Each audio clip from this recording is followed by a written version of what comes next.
Cuando levanté el teléfono para preguntarle a mi hijo Marcos cuándo sería su boda, mi nuera Laura me miró directamente a los ojos y dijo, con una sonrisa escalofriante: ya nos casamos ayer.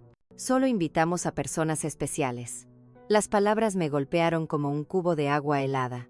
Personas especiales. Yo, que durante 3 años había pagado su alquiler mensual de $500, había comprado cada mueble de su casa y llenado su nevera cuando no tenían nada para comer, no era una persona especial.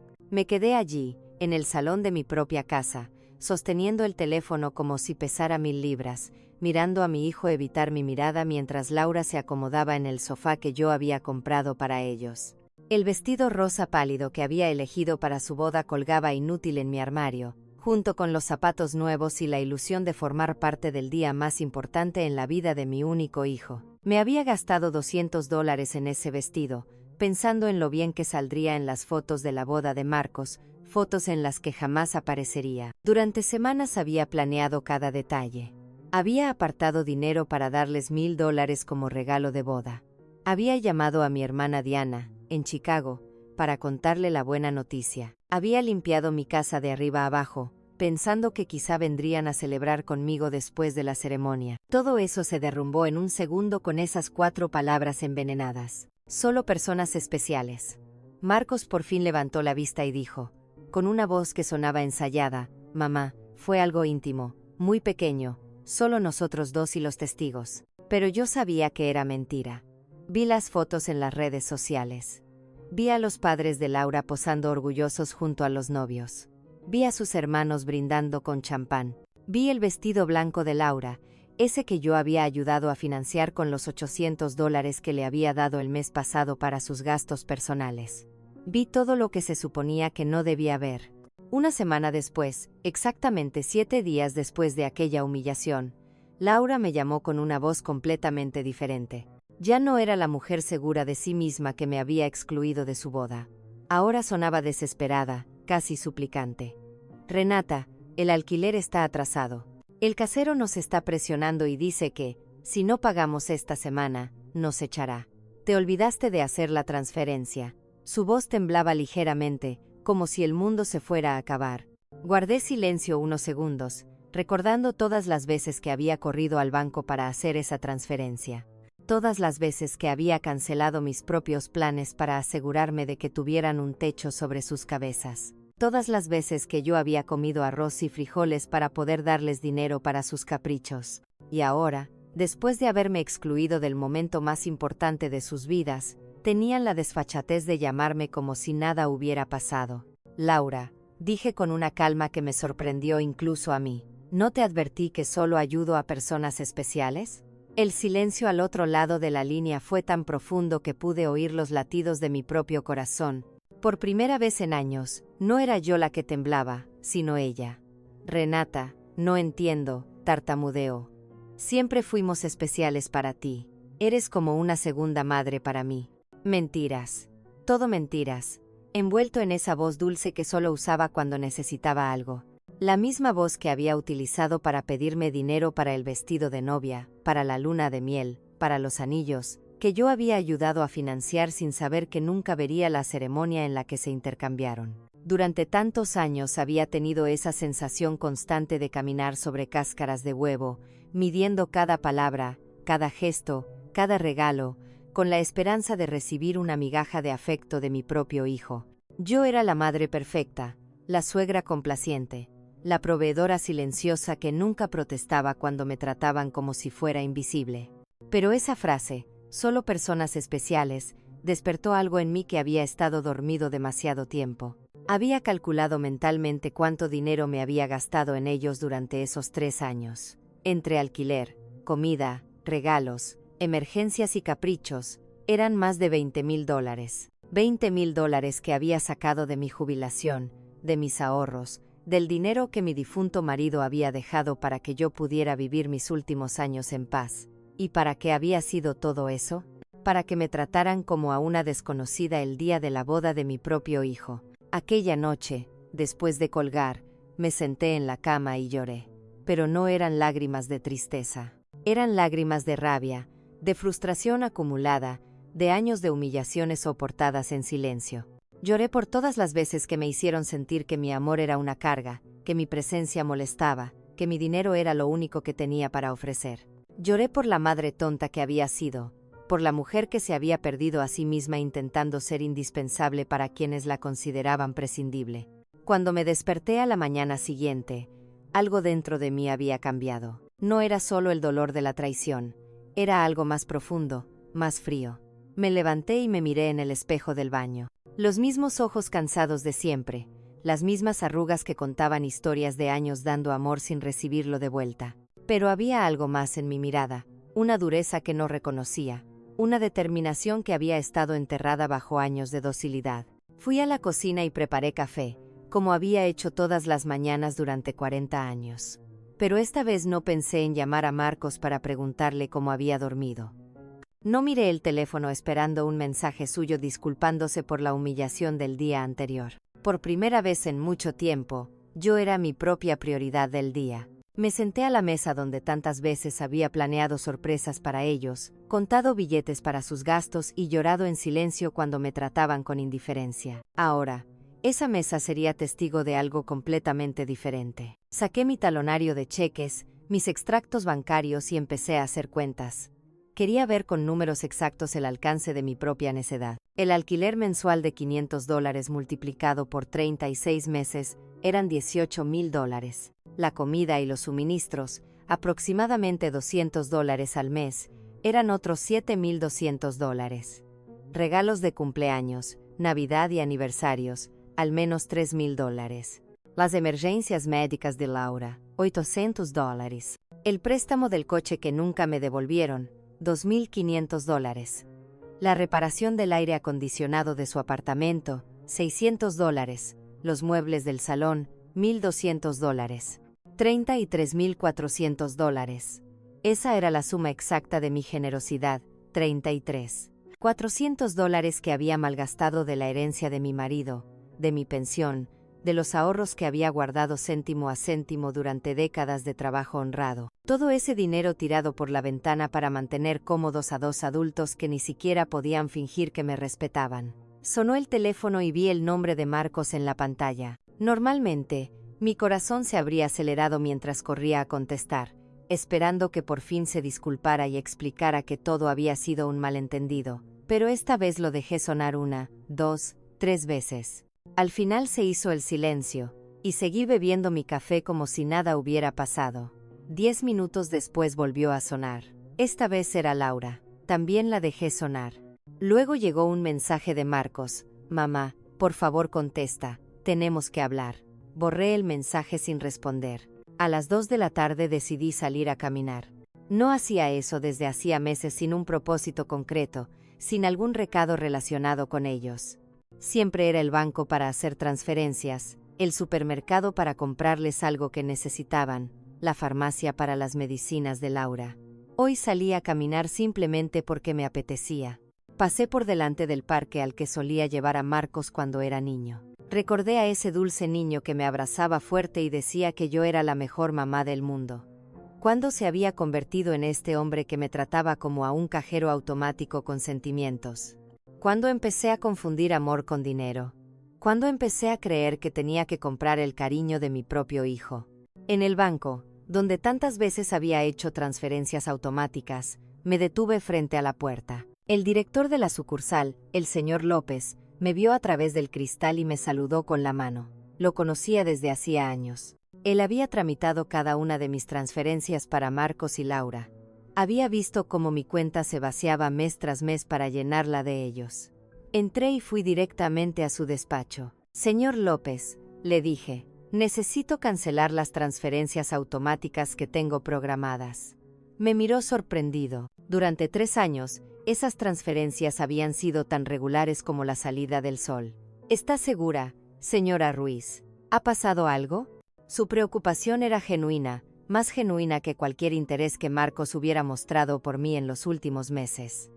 Lo que ha pasado es que por fin he abierto los ojos, respondí. Quiero cancelarlo todo y también quiero información sobre cómo proteger mis cuentas. No quiero que nadie más tenga acceso a mi dinero. Mientras el señor López procesaba las cancelaciones, mi teléfono no dejaba de sonar. Marcos, Laura, otra vez Marcos. Era como si hubieran desarrollado un radar para detectar cuando su fuente de ingresos estaba en peligro. Apagué el teléfono por completo. Señora Ruiz, dijo el señor López mientras me entregaba los papeles, disculpe que me entrometa, pero en todos estos años la he visto ser muy generosa con su familia. Espero que no la estén presionando para que haga estos cambios. Sus palabras me conmovieron profundamente. Ese hombre, que apenas me conocía más allá de las transacciones bancarias, mostraba más preocupación sincera por mi bienestar que mi propio hijo.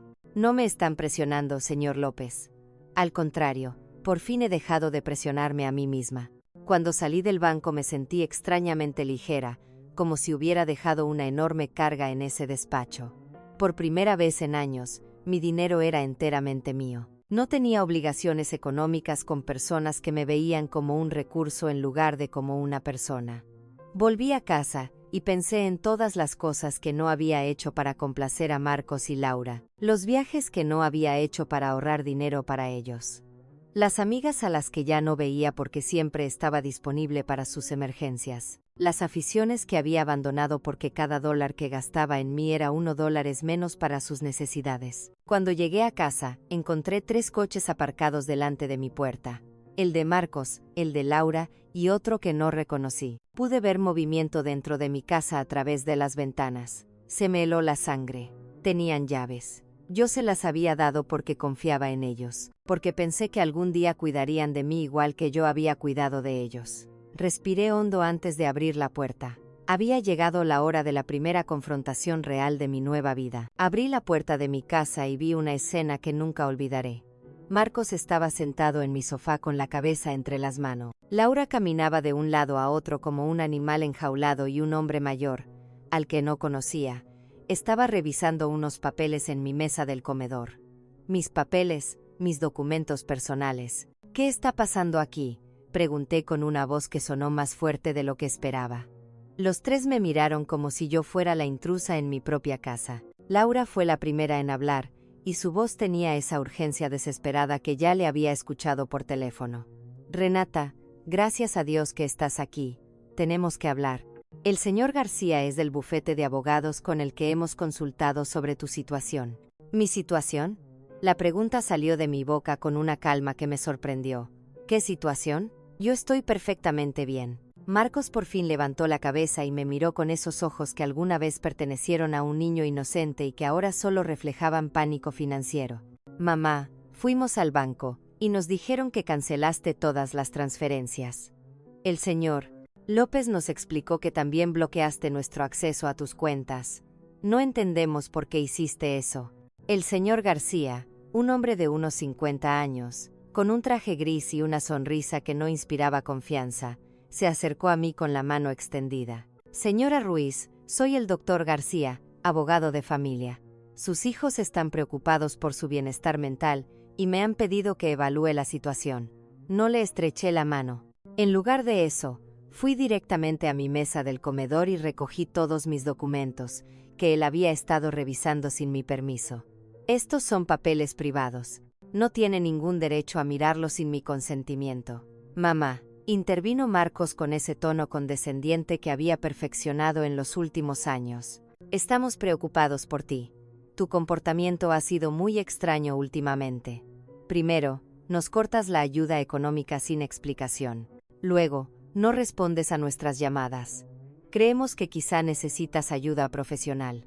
Laura se acercó e intentó cogerme la mano con esa ternura falsa que reservaba para los momentos en los que necesitaba algo. Renata, cariño, sabemos que estás bajo mucho estrés. Quizá la soledad te está afectando más de lo que piensas. A tu edad, los episodios de confusión son normales. La palabra confusión resonó en mi cabeza como una campana de alarma. Entonces entendí por qué habían traído al abogado. No se trataba de ayudarme. Se trataba de declararme mentalmente incompetente y tomar el control de mis finanzas. La misma mujer que me había dicho que solo habían invitado a personas especiales a su boda ahora me trataba como a una anciana senil. No estoy confundida, dije con una firmeza que silenció a todos. Estoy más lúcida que en muchos años, y ustedes se van a ir de mi casa ahora mismo. El señor García intervino con esa voz profesional que usan los abogados cuando quieren sonar razonables. Señora Ruiz, entiendo que se sienta abrumada, pero sus hijos tienen derecho a intervenir si creen que su capacidad para tomar decisiones financieras está afectada. Han documentado varios comportamientos preocupantes. Comportamientos preocupantes. La risa que salió de mi garganta fue ronca, casi cruel. ¿Cómo qué? Decidir que mi dinero me pertenece. Decidir dejar de financiar la vida de dos adultos que me tratan como basura. Laura se levantó como si le hubiera abofeteado. Nunca te hemos tratado mal. Eres parte de nuestra familia. Todo lo que tienes será nuestro algún día de todos modos. Solo estamos adelantando el proceso. Ahí estaba la verdad desnuda, sin adornos. Todo lo que yo tenía algún día sería de ellos. En su mente, yo ya estaba muerta y solo estaban cobrando la herencia por adelantado. No importaba si me quedaban 70 años o 70 días. Para ellos, yo no era más que un cajero automático con piernas, que se había vuelto problemático. Fuera, dije, señalando la puerta. Los tres, fuera de mi casa. Marcos se levantó con esa cara de niño enfadado que ponía cuando no conseguía lo que quería. Mamá, no podemos simplemente irnos. Tenemos obligaciones, el alquiler, los pagos del coche, la tarjeta de crédito que tú avalaste. No puedes cortarnos así de un día para otro. Que no puedo. Mi voz se alzó por primera vez en toda la conversación. ¿Quién dice que no puedo? Durante años he pagado un alquiler que ni siquiera estaba a mi nombre. He llenado una nevera en una casa donde no era bienvenida. He financiado una vida en la que claramente no había sitio para mí. El señor García sacó una carpeta de su maletín y la puso sobre mi mesa. Señora Ruiz, hemos preparado unos documentos que podrían facilitar esta transición. Un poder notarial que permitiría a Marcos y a Laura gestionar sus finanzas de forma más eficiente. Solo sería temporal, hasta que usted se sienta mejor. Cogí la carpeta y sin siquiera abrirla, la tiré directamente a la papelera. La única transición que va a suceder aquí es la de ustedes hacia la puerta de salida. Laura empezó a llorar, pero no eran lágrimas de tristeza, eran lágrimas de frustración, de rabia contenida. No puedes hacernos esto, Renata. Contábamos contigo. Hicimos planes basados en tu apoyo. Compramos cosas. Asumimos compromisos financieros porque sabíamos que podíamos contar contigo. Compromisos basados en mi dinero, respondí. No en mi bienestar, no en mi felicidad, no en mi compañía, solo en mi dinero. Y ahora que he decidido que mi dinero se usa mejor en mi propia vida, de repente soy una anciana confundida que necesita tutela legal. Marcos intentó acercarse a mí, pero di un paso atrás. Ya no era el niño que corría a mis brazos cuando tenía pesadillas. Era un hombre de 35 años que veía a su madre como un obstáculo entre él y una vida cómoda financiada por otros. Mamá, cometimos errores, dijo con una voz que se suponía sonaba arrepentida. Lo de la boda fue un malentendido. Laura estaba nerviosa. Yo estaba bajo presión. Podemos arreglar esto si tú vuelves a ser razonable. ¿Razonable? La palabra me supo amarga en la boca. Ser razonable significaba seguir pagando su vida mientras ellos me trataban como a una extraña. Significaba fingir que no dolía haber sido excluida del día más importante en la vida de mi único hijo. El señor García guardó sus papeles con la eficacia de alguien acostumbrado a que rechacen sus propuestas. Señora Ruiz, esto no ha terminado. Su familia tiene opciones legales. Si de verdad está tomando decisiones irracionales por problemas de salud mental, un juez puede determinar que necesita tutela. Sus palabras cayeron como un golpe. Me di cuenta de que aquello no era solo una visita familiar manipuladora. Era una amenaza legal real. Querían declararme incapaz de gestionar mis propios asuntos. Señor García, dije, mirándolo directamente a los ojos. Le sugiero que investigue bien antes de amenazar a una mujer de 71 años que ha manejado sus finanzas de forma impecable durante 40 años. Que crió sola a su hijo tras la muerte de su marido, que llevó una casa y trabajó honradamente hasta la jubilación, y que hasta la semana pasada mantenía económicamente a dos adultos perfectamente capaces. Laura dejó de llorar y me miró con una frialdad que por fin mostraba su verdadero rostro. Esto no se va a quedar así, Renata. Nosotras también tenemos derechos y abogados. Perfecto, respondí. Contraten todos los abogados que quieran. Con su propio dinero, por supuesto, porque el mío ya no está disponible para financiar sus rabietas legales. Los tres caminaron hacia la puerta con la dignidad herida de quienes no están acostumbrados a que les digan que no.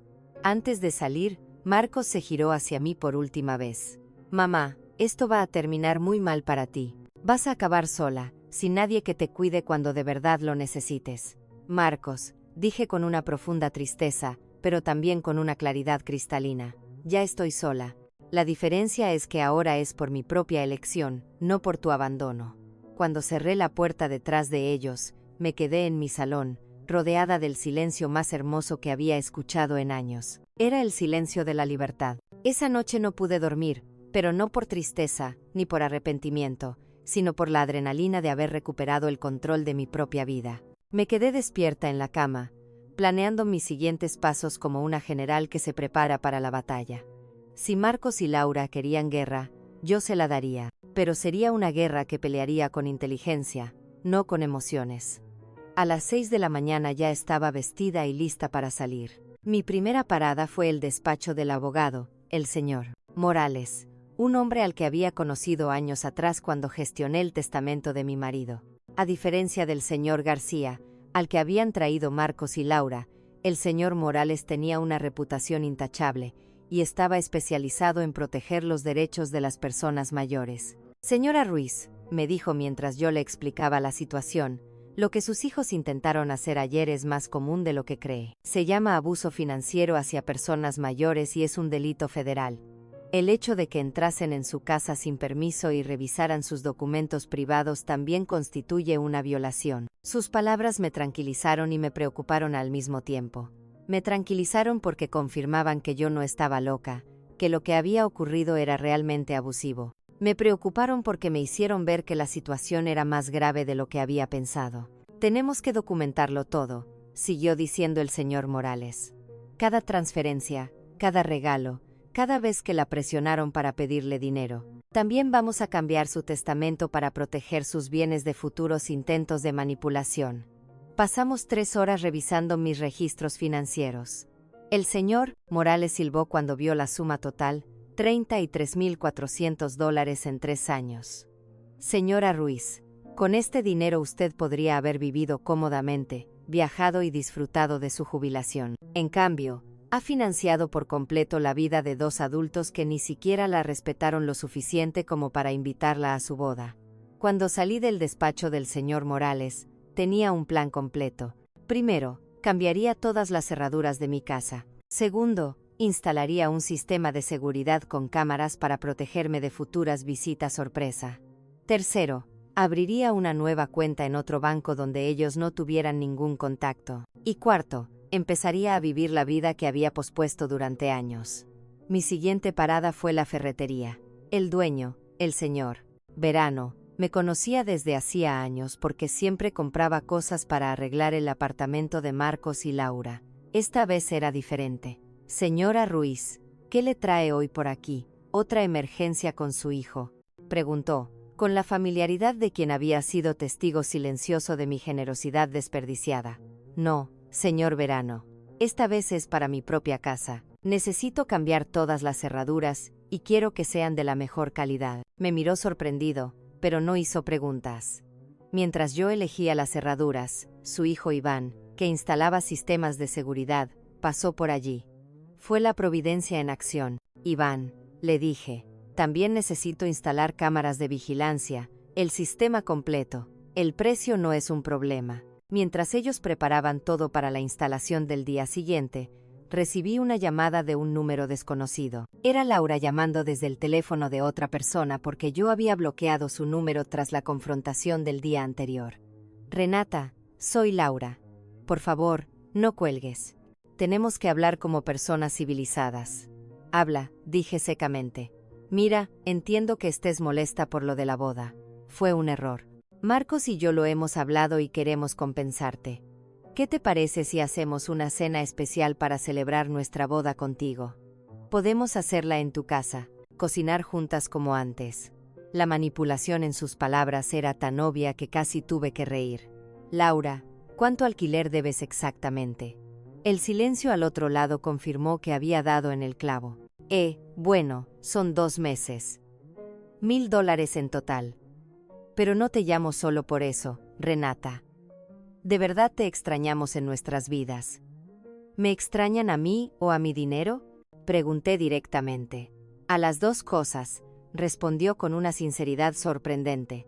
Renata, no te voy a mentir. Sí, necesitamos tu ayuda económica, pero también te queremos. Eres importante para nosotros. Si soy tan importante, dije, ¿por qué no lo fui lo suficiente como para estar en tu boda? ¿Por qué no lo soy para recibir una llamada en la que no me pidan dinero?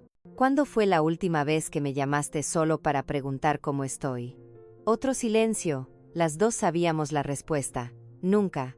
Laura, te lo voy a explicar solo una vez. Durante 3 años me has tratado como a un cajero automático con sentimientos. Me usaste, me ignoraste, me humillaste, y al final me insultaste de la peor manera posible. Ahora que se acaba el dinero, de pronto descubres que me quieres. Renata, por favor, la interrumpí. No hay ningún por favor. Tú hiciste tu elección cuando decidiste que yo no era lo bastante especial como para estar en tu boda. Ahora la que decide soy yo. Colgué y apagué el teléfono por completo. No quería más interrupciones en mi día de liberación. Aquella tarde fui al salón de belleza, al que no iba desde hacía más de un año. Siempre cancelaba mis citas porque Marcos o Laura necesitaban algo urgente, o porque el dinero que había reservado para mí se convertía en una emergencia para ellos. Señora Ruiz, exclamó mi peluquera favorita, Cintia, ¡qué sorpresa! Pensé que se había olvidado de nosotras. No me olvidé de ustedes, Cintia, me olvidé de que yo también merezco que me mimen. Me di el gusto del tratamiento completo. Corte, color, manicura, pedicura. Por primera vez en años, gasté dinero en mí misma sin sentirme culpable. Mientras Cintia trabajaba en mi cabello, me habló de su vida, de sus hijos, de sus sueños. Fue refrescante tener una conversación que no girara alrededor de las necesidades de Marcos y Laura. Está guapísima, señora Ruiz, dijo cuando terminó. Pero más que eso, se la ve libre. ¿Ha pasado algo bueno? Sí, Cintia. Por fin aprendí a decir que no. Cuando volví a casa esa tarde, había un coche delante de mi puerta que no reconocí. Mi corazón se aceleró un momento, pensando que Marcos y Laura podían haber vuelto con refuerzos, pero al acercarme, vi a una mujer mayor sentada en los escalones de mi porche. Señora, ¿Ruiz?, preguntó cuando bajé del coche. Sí, soy yo. ¿Puedo ayudarla? Soy Eleonora Briones. Vivo al lado. Hemos sido vecinas durante años, pero nunca habíamos tenido la oportunidad de hablar. Ayer oí voces muy fuertes en su casa y me preocupé. ¿Está todo bien? Su preocupación sincera me conmovió profundamente. Allí estaba una desconocida que mostraba más interés por mi bienestar que mi propio hijo. Pase, señora Briones. Le prepararé un café y le contaré una historia que no va a creer.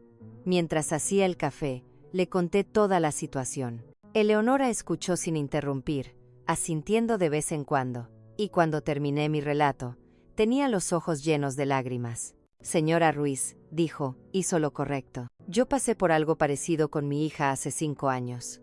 También creía que era mi deber financiar su vida adulta. También pensaba que no me querría si no le daba dinero. ¿Qué pasó? Corté el dinero cuando me di cuenta de que solo me llamaba cuando necesitaba algo. Al principio fue terrible. Me amenazaron, me chantajearon emocionalmente, intentaron hacerme sentir culpable. Pero después de 6 meses, mi hija me llamó para disculparse de verdad. Ahora tenemos una relación real, basada en el amor, no en el dinero. Sus palabras me dieron esperanza y confirmaron que había tomado la decisión correcta. ¿Cree que Marcos y Laura lo entenderán algún día? Quizás sí, quizá no, respondió con honestidad. Pero eso ya no es su responsabilidad, señora Ruiz. Su responsabilidad ahora es vivir su propia vida. Aquella noche, por primera vez en 3 años, me fui a la cama sin preocuparme de si Marcos y Laura tenían dinero para el alquiler, para la comida, para sus caprichos. Me fui a la cama pensando en mí, en mis planes, en mi futuro, y dormí mejor que en muchos años. Al día siguiente, Iván y el señor Verano llegaron a las 8 de la mañana para cambiar las cerraduras e instalar el sistema de seguridad. Mientras trabajaban, mi teléfono no dejaba de sonar desde números desconocidos. Laura seguía intentando ponerse en contacto conmigo desde distintos teléfonos, pero yo había desarrollado una nueva habilidad: ignorar por completo las llamadas que no me convenían. Señora Ruiz, dijo Iván mientras instalaba las cámaras. Este sistema le va a dar una tranquilidad absoluta. Podrá ver en su teléfono quién se acerca a su casa incluso cuando usted no esté. Y si alguien entra sin permiso, se envía automáticamente una alerta a la policía. La ironía no se me escapó. Estaba instalando un sistema de seguridad para protegerme de mi propio hijo, pero ya no dolía tanto como antes. Era simplemente una medida práctica para mantener mi nueva paz. Mientras ellos trabajaban, decidí hacer algo que no había hecho en años, llamar a mi hermana Diana en Chicago. Habíamos perdido el contacto porque cada vez que hablábamos yo le contaba los logros de Marcos y Laura, cuánto dinero había gastado en ellos y lo orgullosa que estaba de poder ayudarles.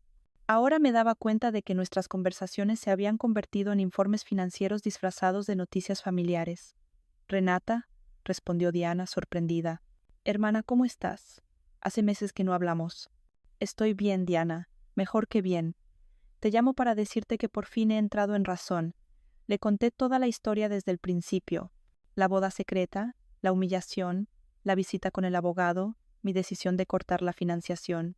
Diana me escuchó en silencio. Y cuando terminé, su respuesta me sorprendió. «Renata, hermana, ya era hora». Cada vez que hablábamos, se me partía el corazón al oírte presumir de cuánto dinero les dabas, como si el amor se pudiera medir en dólares. Yo quería decirte algo, pero no sabía cómo. «¿Qué querías decirme?» «Que Marcos nunca hablaba de ti con cariño cuando lo veía en las reuniones familiares. Siempre era, mi mamá me ayudó con esto, o mi mamá me compró aquello, pero nunca, echo de menos a mi mamá, o quiero a mi mamá». Era como si fueras una proveedora de servicios, no una persona. Sus palabras dolieron, pero era un dolor necesario. Como cuando un médico limpia una herida infectada. Duele, pero es parte de la curación. «¿Sabes qué más noté?», continuó Diana. «Laura siempre hablaba de ti en futuro. Cuando Renata ya no esté, podremos remodelar su casa, o cuando heredemos, invertiremos en el negocio, como si estuvieran esperando a que murieras para empezar a vivir de verdad». Esa revelación me golpeó como un cubo de agua helada. No solo me veían como un cajero automático, me veían como un obstáculo temporal entre ellos y su dinero. Mientras yo intentaba hacerles felices, ellos planeaban su futuro sin mí. Después de hablar con Diana, me senté en la cocina a procesar toda esa información. Años de matrimonio con un hombre que de verdad me amó, 35 años criando a mi hijo sola, tras la muerte de mi esposo, y 3 años financiando a 2 adultos que me veían como un obstáculo de $100,000. Sonó el timbre y, en las nuevas cámaras, vi que era Eleonora con una taza en la mano. Abrí la puerta y ella me entregó un café recién hecho. Pensé que quizá le vendría bien algo de compañía después de todo lo que me contó ayer, dijo con esa sonrisa sincera que ya había aprendido a apreciar. Nos sentamos en mi salón y Eleonora me contó más detalles de su propia experiencia. «Mi hija me dijo exactamente lo mismo que Laura te dice a ti. Eres como una segunda madre para mí, somos especiales para ti, todo será nuestro algún día de todos modos». Esas son frases ensayadas, señora Ruiz. Las aprenden del manual de manipulación emocional. ¿Cree que existe un manual así?, pregunté medio en broma. No oficialmente, pero parece que todo el mundo lee el mismo libro. El capítulo 1 es «Hazla sentir indispensable». El capítulo 2 es «Crea emergencias financieras constantes». El capítulo 3 es «Cuando se resista, cuestiona su salud mental». Nos reímos, pero fue una risa amarga. Era a la vez cómico y trágico reconocer patrones tan previsibles en el comportamiento de nuestros propios hijos. «¿Alguna vez se sintió culpable por cortar el dinero?», le pregunté a Eleonora. Todos y cada uno de los días durante los primeros 3 meses, respondió con honestidad. Pero luego empecé a ver los resultados. Mi hija tuvo que buscar un segundo trabajo. Su marido dejó de jugar al golf todos los fines de semana y empezó a buscar trabajos extra. Aprendieron a vivir dentro de sus posibilidades. Y, lo que es más importante, aprendieron que yo era una persona, no un recurso. Esa tarde decidí hacer algo que llevaba años postergando: visitar la tumba de mi marido.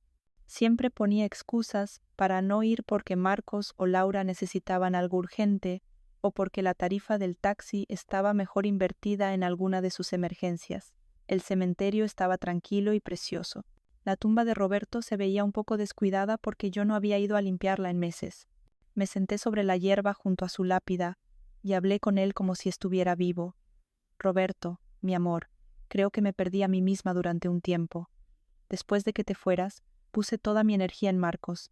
Quería ser la mejor madre del mundo, pensando que así compensaría que creciera sin padre, pero creo que en el proceso olvidé ser yo misma. El viento sopló suavemente y, por un momento, sentí como si él me escuchara. Nuestro hijo se ha convertido en alguien a quien no reconozco, o quizás siempre fue así, y yo no quise verlo. Su esposa... Bueno, ya sabes cómo es. El dinero que dejaste para que yo viviera en paz, me lo gasté cuidando de ellos. Pero ya no, mi amor. He aprendido. Limpié su tumba, reemplacé las flores marchitas por otras nuevas y me quedé allí otra hora simplemente disfrutando de la paz. Por primera vez en años, no tenía prisa por volver a casa a resolver una crisis de Marcos y Laura. Cuando llegué, había otra vez 3 coches aparcados frente a mi puerta. El corazón se me aceleró, pero esta vez estaba preparada. Las cámaras me mostraron que eran Marcos, Laura y otras 2 personas a las que no reconocí. Todos parecían agitados, hablando entre ellos y señalando mi casa. No salí del coche. En su lugar, llamé al señor Morales, mi abogado. Señor Morales, están otra vez en mi casa. Esta vez han traído a más gente. ¿Qué debo hacer? No salga del coche, señora Ruiz. Iré enseguida y llamaré a la policía. Después de nuestra conversación de ayer, pedí una orden de alejamiento temporal. No se les permite estar en su propiedad. Minutos más tarde, el señor Morales y 2 patrullas de policía llegaron. Vi a los agentes hablar con Marcos y Laura. Vi a mi hijo gesticular con rabia. Vi a Laura llorar otra vez, pero esta vez sus lágrimas no me movieron. Uno de los agentes se acercó a mi coche. Señora, puede bajar con seguridad.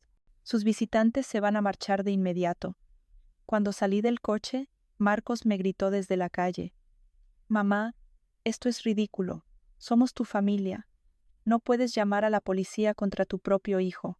Marcos, respondí con una calma que me sorprendió incluso a mí. La familia no amenaza con demandas por incapacidad mental. La familia no entra en la casa de alguien sin permiso. La familia no trata a sus madres como cajeros automáticos. Laura gritó desde el otro lado de la calle. Vas a pagarnos todo lo que nos debes. Tenemos facturas que tú avalaste. No puedes simplemente abandonarnos así. El señor Morales intervino. Señora, Briones, cualquier comunicación futura deberá hacerse a través de mi despacho, y le recomiendo que consulte con un abogado antes de hacer amenazas de cobro, porque mi clienta tiene documentación completa de todos los pagos que realizó voluntariamente durante 3 años. Los vi marcharse en sus coches, derrotados, pero sin rendirse. Sabía que aquello no había terminado, pero, por primera vez en toda esta situación, me sentí segura. Tenía ayuda profesional, tenía apoyo emocional de Eleonora, y, lo más importante, tenía claridad mental sobre lo que estaba bien y lo que estaba mal. Esa noche, Eleonora me invitó a cenar a su casa. Conocí a su hija, que estaba de visita, y pude ver con mis propios ojos cómo se veía una relación familiar sana. Hablaban con respeto, se preguntaban de verdad por sus vidas y se reían juntas. La hija no pidió dinero ni una sola vez en toda la velada. Yo quería eso con Marcos también, le confesé a Eleonora después de que su hija se marchara. Y quizá lo tengas algún día, respondió. Pero primero, él tiene que aprender que tú eres una persona que merece respeto, no solo una fuente de ingresos. Por primera vez en semanas, me fui a la cama con esperanza en el futuro. Los días siguientes fueron extrañamente tranquilos.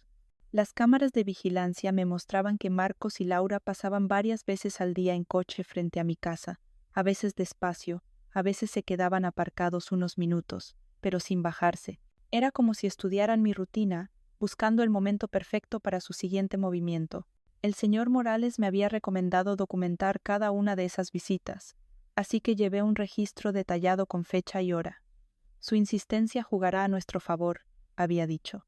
Cada vez que aparezcan después de que les hayamos dicho que no se acerquen, refuerzan nuestro argumento para una orden de alejamiento permanente. El viernes por la mañana estaba desayunando tranquilamente cuando sonó el timbre. Las cámaras me mostraron a una joven muy bien vestida, con una carpeta en la mano y una sonrisa profesional. No la reconocí, pero algo en su postura me dijo que no se trataba de una visita social. «Buenos días, señora Renata Ruiz», dijo cuando abrí la puerta. «Soy investigadora social de la Oficina de Servicios para Personas Mayores. Hemos recibido un informe de que podría encontrarse en una situación de riesgo y necesitamos realizar una visita de bienestar. Se me heló la sangre. Marcos y Laura habían escalado la situación. Ya no eran solo amenazas de abogados privados. Ahora habían involucrado al gobierno. ¿Puedo ver su identificación?, pregunté, intentando mantener la calma. Por supuesto. Me mostró una credencial oficial que parecía auténtica. Soy la trabajadora social, señora Schmidt. ¿Puedo pasar para hablar con usted? La dejé entrar, sabiendo que negarme habría sido peor para mi caso. La señora Schmidt se sentó en mi salón y sacó un formulario de su carpeta. Señora Ruiz, hemos recibido informes de que ha mostrado cambios significativos en su comportamiento financiero, que ha cortado la comunicación con su familia y que ha mostrado signos de paranoia instalando sistemas de seguridad innecesarios. También nos dijeron que ha rechazado ayuda médica y legal por parte de sus seres queridos. Cada palabra había sido cuidadosamente elegida para hacerme parecer una anciana mentalmente perturbada. Reconocí la letra de Laura en la redacción. Siempre había sido experta en manipular las palabras para conseguir lo que quería. Señora Schmidt, dije con toda la dignidad que pude reunir, me gustaría llamar a mi abogado antes de responder a cualquier pregunta. Señora, esto no es un interrogatorio legal, es una visita de bienestar. Si no tiene nada que ocultar, no debería ser un problema hablar conmigo. La frase "si no tiene nada que ocultar" me enfureció. Era la misma lógica que usan los abusadores para justificar sus invasiones. Si eres inocente, no deberías quejarte de que violen tu intimidad. Señorita, voy a llamar a mi abogado. Puede esperar aquí o volver otro día, pero no responderé a ninguna pregunta sin representación legal presente. Llamé al señor Morales y él llegó en menos de 20 minutos. Cuando entró y vio a la trabajadora social, su expresión se endureció. Señora Schmidt, dijo tras revisar su identificación, espero que tenga una orden judicial para estar aquí, porque mi clienta está bajo mi representación legal y cualquier investigación no autorizada constituye acoso. Señor, respondió la señora Schmidt, con menos seguridad que antes, tenemos informes de familiares preocupados por el bienestar de la señora. Es nuestro deber investigar. ¿Qué familiares?, preguntó secamente el señor Morales. ¿Los mismos que intentaron hacer que firmara un poder notarial sin representación?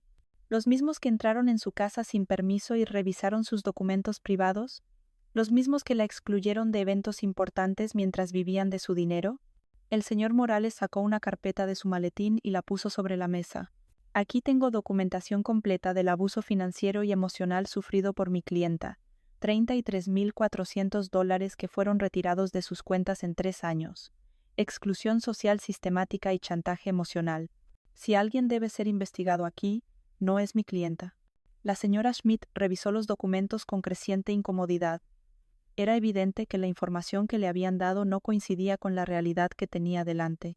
Señora Ruiz, dijo al fin, ¿puede explicarme por qué interrumpió tan bruscamente la ayuda económica a su hijo? Porque por fin descubrí que me estaban usando, respondí simplemente. Porque me di cuenta de que, para ellos, yo no era una madre, sino una cuenta bancaria. Porque me cansé de financiar la vida de personas que me veían como un obstáculo. ¿Pero no siente que es su responsabilidad ayudar a su familia?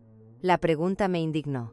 Señora Schmidt, mi responsabilidad como madre era criar a mi hijo hasta los 18 años, educarlo y darle las herramientas para ser un adulto independiente. Mi hijo tiene 35 años, está casado y es perfectamente capaz de mantenerse solo. Financiar su vida adulta no es mi responsabilidad. Es mi elección y he elegido no hacerlo más. El señor Morales intervino. Señora Schmidt, ¿le parecería normal que un adulto de 35 años no pudiera pagar su propio alquiler sin la ayuda de su madre de 71 años? La señora Schmidt no respondió de inmediato. Vi que estaba revaluando toda la situación. Señora Ruiz, preguntó al cabo de un momento, ¿gestiona usted completamente sus propias finanzas? ¿Puedo mostrarle mis extractos bancarios, mis inversiones, mis pagos de impuestos? Todo está al día y en orden. Vive de forma independiente. Como puede ver, mantengo mi casa limpia. Me cuido físicamente. Conduzco mi propio coche. Tengo relaciones sociales sanas con mis vecinos. ¿Toma alguna medicación? Solo vitaminas y, de vez en cuando, aspirina. No tengo ninguna condición médica que requiera medicación. El señor Morales añadió, Mi clienta se ha sometido recientemente a exámenes médicos exhaustivos como parte de nuestro proceso legal. Está en perfectas condiciones mentales y físicas. La señora Schmidt cerró su carpeta y suspiró. Señora Ruiz, basándome en esta conversación y en la documentación que he revisado, no veo indicios de que esté en riesgo o de que necesite intervención. Voy a cerrar este caso. Después de que se fue, el señor Morales y yo nos quedamos en silencio unos minutos. Renata, dijo al fin, esto va a seguir escalando. Marcos y Laura están gastando un dinero que no tienen para contratar profesionales que intenten declararla incompetente. ¿Eso significa que están desesperados? Significa exactamente eso. ¿Qué más pueden hacer? Pueden presentar una demanda por incapacidad. Es cara y difícil de ganar. Pero si encuentran a un juez comprensivo y a un psiquiatra dispuesto a declarar a su favor, podrían conseguir que le asignen un tutor. La idea me aterrorizó. Podían tomar el control de mi dinero. Pueden intentarlo, pero nosotros tenemos pruebas sólidas de que usted es completamente competente y de que ellos están motivados por la avaricia y no por una preocupación genuina. Esa tarde llamé a Diana para desahogarme. Hermana, dijo después de escuchar mi historia, ¿te das cuenta de hasta dónde están dispuestos a llegar por dinero? Están arriesgando las relaciones familiares, gastando dinero en abogados y médicos, destruyendo su propia reputación, todo para volver a tener acceso a tu cuenta bancaria. Sus palabras me hicieron pensar. Marcos y Laura habían revelado por completo su verdadera naturaleza. No había marcha atrás. No había posibilidad de una reconciliación auténtica. Para ellos, yo nunca había sido una madre ni una suegra respetada. Siempre había sido solo dinero con piernas. Esa revelación, aunque dolorosa, también fue liberadora. Ya no tenía que preguntarme si estaba tomando la decisión correcta. Ya no tenía que sentirme culpable por protegerme. Ellos mismos habían demostrado que mi bienestar emocional y físico valía menos para ellos que mi dinero. Aquella tarde, Eleonora vino de visita con una sorpresa. Había invitado a sus amigas del club de jardinería para que me conocieran. Renata me presentó, estas son mis amigas Cintia, a quien ya conoces del salón, María, Carmen y Alfreda. Todas hemos pasado por situaciones parecidas con familiares abusivos. Pasamos la velada compartiendo historias. María había tenido que poner límites a un hermano que le pedía dinero constantemente. Carmen había roto la relación con una hija que solo la visitaba cuando necesitaba algo. Alfreda había tenido que cambiar su testamento después de descubrir que sus nietos la consideraban su plan de jubilación. Lo que más me duele, confesé, no es perder el dinero que les di, sino darme cuenta de que nunca tuve el amor que creía tener. «Renata», dijo Alfreda con la sabiduría de sus 80 años, «el amor verdadero no se puede comprar ni vender. Si tuviste que pagarlo, nunca fue real». Sus palabras fueron un bálsamo para mi alma herida. Tenía razón. Yo había comprado atención, no amor. Había financiado una ilusión. ¿Saben qué he descubierto? Les dije a mis nuevas amigas. Que la soledad rodeada de gente que no te quiere es peor que estar sola de verdad. Al menos ahora, cuando estoy sola, estoy en buena compañía. Todas se rieron y brindamos por nuestra nueva sabiduría. Esa noche, después de que mis nuevas amigas se marcharan, me senté en el jardín a pensar. Las estrellas brillaban más que nunca, o quizá yo las veía con ojos más claros. Por primera vez en mi vida adulta, estaba completamente sola en lo económico. No tenía dependientes, ninguna obligación financiera con nadie más que conmigo misma. Y, en lugar de asustarme, esa realidad me emocionaba. Podía viajar cuando quisiera, podía remodelar mi casa, podía comprarme ropa bonita, podía donar a organizaciones benéficas que fueran importantes para mí, podía invertir en mi propio futuro en lugar de financiar el presente de personas ingratas. La libertad sabía a esperanza, y, por primera vez en años, tenía ganas de planear mi futuro. Un mes después de la visita de la trabajadora social, pensé que por fin había ganado la guerra. Me había acostumbrado a una rutina preciosa. Desayunaba tranquila y leía el periódico. Cuidaba de mi jardín, comía con Eleonora o con alguna de mis nuevas amigas. Y por las tardes me dedicaba a actividades que había abandonado durante años. Había vuelto a pintar, algo que me apasionaba antes de convertirme en la financiera personal de Marcos y Laura. Pero una mañana de jueves, mientras pintaba flores en mi caballete nuevo, el señor Morales llegó a mi casa con una expresión tan seria que me heló la sangre. Renata, tenemos que hablar. Marcos y Laura han presentado una demanda formal por incapacidad mental en el juzgado de familia. Están solicitando que se te asigne un tutor legal. Las palabras cayeron sobre mí como piedras. Sabía que era una posibilidad, pero escucharla en voz alta la hacía terriblemente real. ¿Eso significa que pueden tomar el control de mi dinero? Si un juez determina que no puedes gestionar tus asuntos, sí, podría nombrar a Marcos como tu tutor legal, lo que le daría control total sobre tus finanzas. Me dejé caer pesadamente en el sofá, sintiendo el peso de la traición más profunda que había vivido en mi vida. Mi propio hijo intentaba declararme legalmente incompetente para robarme el dinero. Señor Morales, ¿qué pruebas pueden tener? Usted mismo ha visto que estoy completamente lúcida. Tienen declaraciones de 3 testigos que aseguran que usted ha tenido comportamientos erráticos. También han presentado facturas médicas impagadas que supuestamente no quiso pagar, y medicamentos que, según ellos, ha acumulado sin tomarlos. Pero eso es mentira. No tengo facturas médicas pendientes ni medicamentos acumulados. Lo sé, Renata, pero han fabricado pruebas que suenan convincentes. También tienen la declaración del doctor Leiva, que afirma que usted se negó a colaborar con una evaluación psiquiátrica, lo que ellos interpretan como prueba de deterioro mental. La manipulación era diabólica. Habían convertido mi negativa a someterme a un examen innecesario en prueba de una enfermedad mental. Habían usado mi instinto de protegerme de ellos como prueba de que necesitaba protección. ¿Quiénes son los 3 testigos? El señor Morales revisó sus documentos.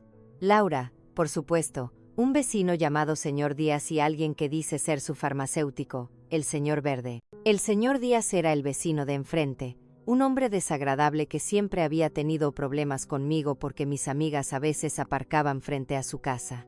El señor Verde sí era mi farmacéutico, pero no entendía qué podía tener en mi contra. Necesito hablar con el señor Verde, le dije al señor Morales.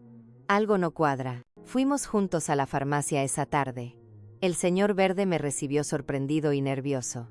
Señora Ruiz, qué gusto verla. ¿Cómo está, señor Verde? Me dijeron que firmó una declaración diciendo que yo tengo un comportamiento errático con mis medicamentos. Su cara se puso roja como un tomate. Señora Ruiz, su nuera vino hace unas semanas y preguntó por sus medicinas. Dijo que estaba preocupada porque usted se comportaba de forma extraña. ¿Y qué le dijo usted? Le expliqué que usted solo compra vitaminas y, de vez en cuando, aspirina, que no tiene recetas médicas regulares, pero ella insistió en que eso era prueba de que usted no cuida adecuadamente de su salud. El señor Morales intervino. Señor Verde, ¿firmó algún documento? Ella trajo un papel que decía que yo confirmaba que la señora Ruiz tenía compras irregulares de medicación. Pensé que era para su seguro médico o algo así. No sabía que era para una demanda. Mi propio farmacéutico había sido engañado para firmar algo que no entendía del todo. La capacidad de manipulación de Laura no tenía límites. Señor Verde, dije, necesito que escriba una declaración explicando exactamente lo que pasó y aclarando que no tengo ningún problema con los medicamentos. Por supuesto, señora Ruiz, siento muchísimo este malentendido. Después de la farmacia fuimos a enfrentarnos al señor Díaz. Cuando llamamos a su puerta, nos recibió con una hostilidad evidente. ¿Qué quieren? El señor Morales dijo. Tengo entendido que firmó una declaración sobre el comportamiento de mi clienta. Y es verdad, la firmé. Esa mujer está loca. Lleva semanas comportándose raro. ¿Puede ser más específico sobre los comportamientos que ha observado? Instalar cámaras como si viviera en una zona de guerra, recibir visitas de desconocidos todo el tiempo, gritar a su familia en la calle. Me di cuenta de que el señor Díaz lo había sacado todo de contexto. Las cámaras se habían instalado para protegerme. Los desconocidos eran mis nuevas amigas. Los gritos eran yo defendiendo mi casa de las invasiones de Marcos y Laura. Señor Díaz, dije, ¿sabe por qué instalé las cámaras? No, ni me importa. Para protegerme de mi hijo y mi nuera, que entraron en mi casa sin permiso y me amenazaron. Eso es lo que diría una loca, respondió con crueldad. No había forma de razonar con él. Su declaración se basaba en observaciones superficiales, malintencionadamente interpretadas. Esa noche, el señor Morales y yo nos sentamos a planear nuestra defensa. Renata, necesitamos nuestra propia evaluación psiquiátrica. Tengo una colega, la doctora Morales sin parentesco, que es experta en evaluar capacidad mental. Ella puede confirmar oficialmente que usted es completamente competente. ¿Y si Marcos y Laura han sobornado al juez? ¿Y si nada de esto importa porque ya han decidido declararme incapaz? Renata, el sistema legal no es perfecto, pero tampoco está totalmente corrupto. Tenemos pruebas sólidas de tu competencia mental y de sus motivaciones económicas. Vamos a pelear esto. Al día siguiente fui a mi cita con la doctora Morales. Era una mujer de unos 50 años, con ojos amables pero muy agudos. Señora Ruiz, voy a hacerle una serie de preguntas y pruebas para evaluar su capacidad mental. Tómese su tiempo y responda con honestidad. Durante 2 horas me hizo preguntas sobre mi memoria, mi capacidad de razonamiento, mi comprensión financiera, mi salud emocional. También me hizo pruebas cognitivas y me pidió que resolviera problemas matemáticos y lógicos. Señora Ruiz, dijo al final, sus resultados están muy por encima de la media para su edad. No solo es mentalmente competente, sino que su función cognitiva es excelente. Doctora, ¿por qué cree que mi familia está haciendo esto? Según lo que me ha contado y los documentos que he revisado, esto parece un caso clásico de explotación financiera hacia una persona mayor. Por desgracia, es más común de lo que la gente piensa. Salí de la consulta sintiéndome validada, pero también triste. La confirmación profesional de mi salud mental fue un alivio, pero también confirmaba que la demanda era real y necesaria. Aquella tarde, Eleonora organizó una reunión de urgencia con todas nuestras amigas del club de jardinería. Cuando les conté lo de la demanda por incapacidad, todas se indignaron. Renata, dijo María, nosotras declararemos a tu favor.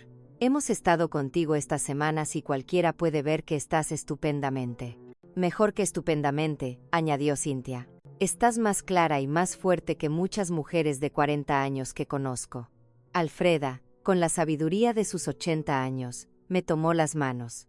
Renata, querida, lo que tus hijos están haciendo no es nada nuevo. Durante generaciones, hijos avariciosos han intentado declarar locos a sus padres para quedarse con su dinero. Pero tú tienes algo que muchas de esas víctimas no tenían: documentación, apoyo legal y amigas que pueden testificar por ti. Sus palabras me dieron esperanza. No estaba sola en esa lucha. Tenía un ejército de mujeres fuertes que habían sido testigo directo de mi transformación. ¿Saben qué es lo más triste de todo esto?, dije. Que Marcos y Laura están dispuestos a destruir cualquier posibilidad futura de reconciliación por dinero. Aunque yo estuviera dispuesta a perdonar todo lo que ha pasado hasta ahora, de esto ya no hay vuelta atrás. Y quizás sea lo mejor, respondió Cintia. Al menos ahora sabes exactamente quiénes son y puedes actuar en consecuencia. Esa noche, por primera vez desde que empezó esta pesadilla, lloré de verdad.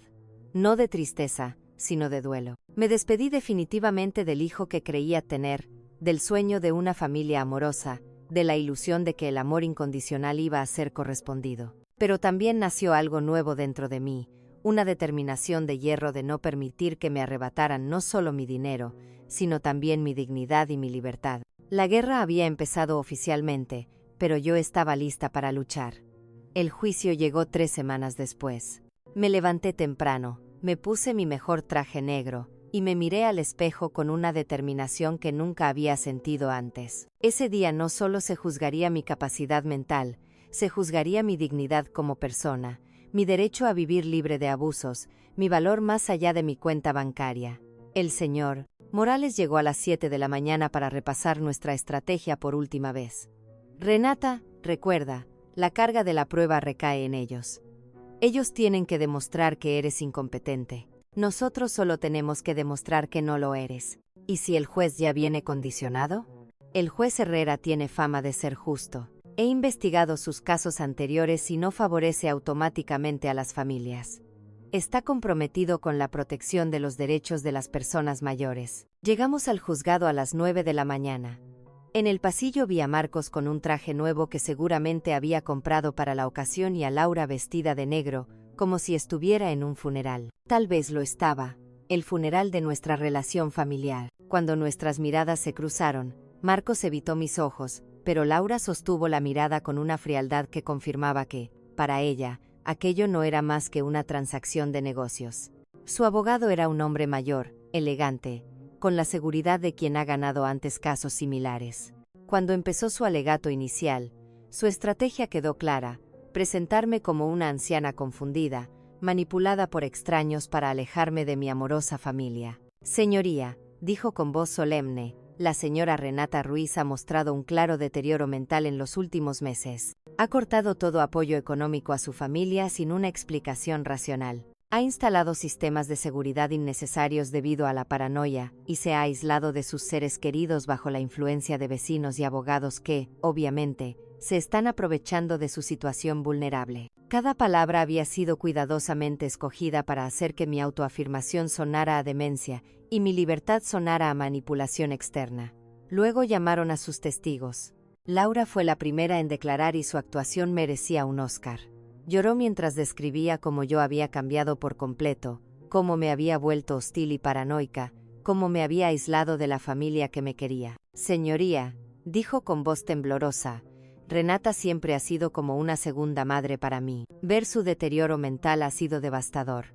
Solo queremos ayudarla a recibir la atención que necesita. Mentiras envueltas en lágrimas convincentes. Cuando el señor Morales la contrainterrogó, las grietas en su historia empezaron a hacerse visibles. Señora Suárez, ¿puede decirle al tribunal cuándo fue la última vez que llamó a mi clienta sin pedirle dinero? Laura tartamudeó. Bueno, siempre hablábamos de muchas cosas. ¿Puede darme una fecha concreta? No recuerdo fechas exactas. ¿Es cierto que usted y su esposo se casaron sin invitar a mi clienta? Fue una ceremonia muy pequeña. ¿Es cierto que cuando mi clienta preguntó por la boda, usted le dijo que solo habían invitado a personas especiales? La cara de Laura se puso roja. Esas palabras se sacaron de contexto. ¿Y cuál sería el contexto adecuado para decirle a su suegra que no es una persona especial? No pudo responder de forma convincente. Marcos fue el siguiente. Verlo en el estrado, jurando decir la verdad mientras se preparaba para mentir sobre mi salud mental, fue uno de los momentos más dolorosos de mi vida. Ese era el niño al que había criado sola, al que había dedicado toda mi existencia. Mi mamá siempre ha sido muy generosa con nosotros, declaró, pero últimamente se ha vuelto errática e irracional. Creemos que está siendo manipulada por personas que se aprovechan de ella. Cuando el señor Morales lo contrainterrogó, la máscara se cayó por completo. Señor Ruiz, ¿cuánto dinero ha recibido de su madre en los últimos 3 años? No sé la cantidad exacta. Sánchez-San, $400 ¿les suena reasonable? Puede ser, siempre ha sido generosa. ¿Y cuántas veces ha visitado a su madre sin pedirle dinero? El silencio fue ensordecedor.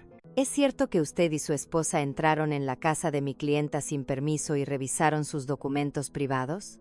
Estábamos preocupados por ella. ¿Es cierto que llevó a un abogado para presionarla a firmar un poder notarial?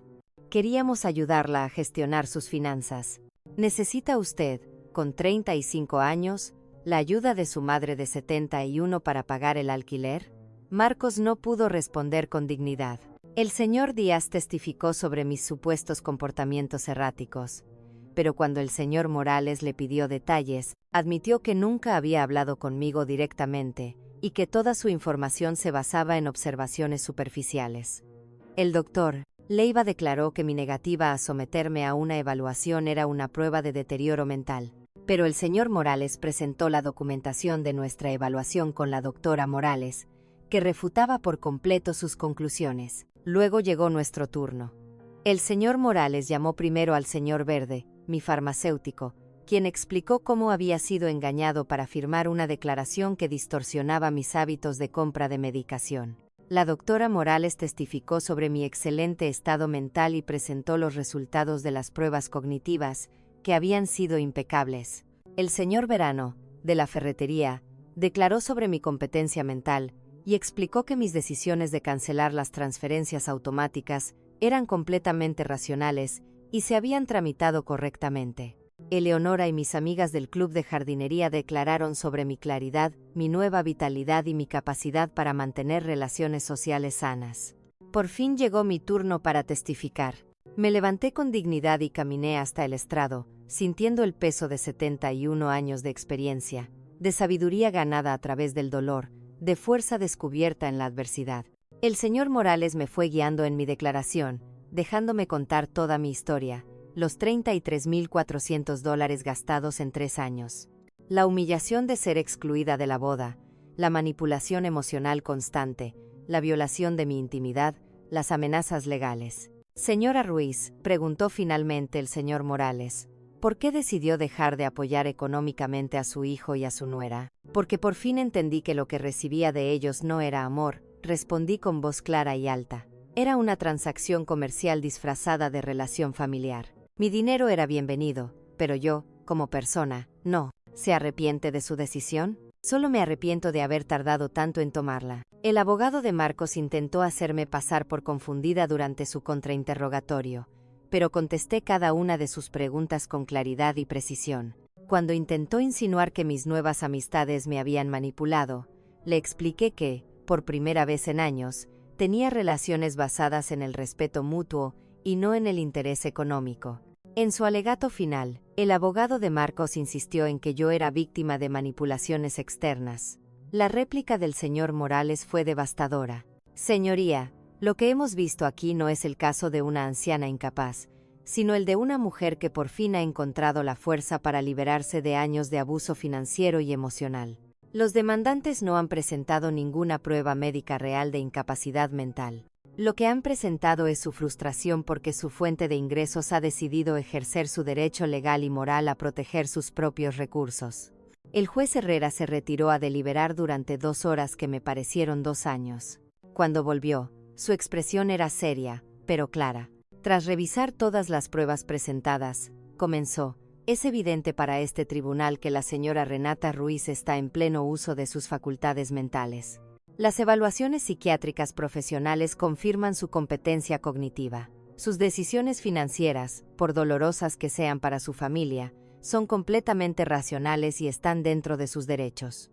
Mi corazón empezó a latir más deprisa. Además, continuó el juez, las pruebas sugieren que esta demanda está motivada por el interés económico y no por una preocupación genuina por el bienestar de la señora Ruiz. El tribunal deniega completamente la solicitud de tutela. Había ganado. No solo había ganado el juicio, sino también mi libertad, mi dignidad, mi derecho a vivir sin el abuso de quienes se suponía debían quererme. Cuando salimos del juzgado, vi a Marcos y Laura hablando airadamente con su abogado. Laura me lanzó una mirada de odio puro antes de alejarse. Marcos me miró por última vez, y por un segundo, vi algo que podría haber sido arrepentimiento, pero ya era demasiado tarde. Esa noche, Eleonora organizó una celebración en mi casa con todas nuestras amigas. Brindamos por la justicia, por la libertad, por la hermandad de mujeres fuertes que se apoyan entre sí. Renata, me dijo Alfreda, hoy no solo ganaste un juicio, recuperaste tu vida. Tenía razón. Por primera vez en años, el futuro era completamente mío. Podía viajar, podía amar, podía crear, podía vivir sin miedo, sin culpa, sin manipulación. 3 meses después vendí mi casa y me mudé a un hermoso apartamento cerca del centro de la ciudad. Doné la mitad de mi dinero a organizaciones que protegen a las personas mayores del abuso familiar. Con la otra mitad, empecé a vivir la vida que siempre había querido.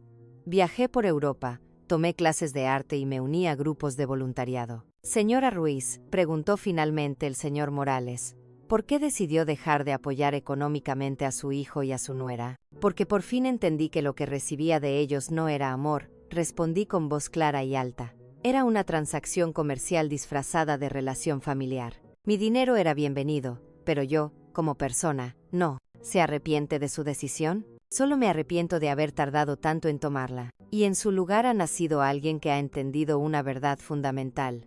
El amor verdadero nunca tiene precio, y la libertad nunca es demasiado cara. Me llamo Renata.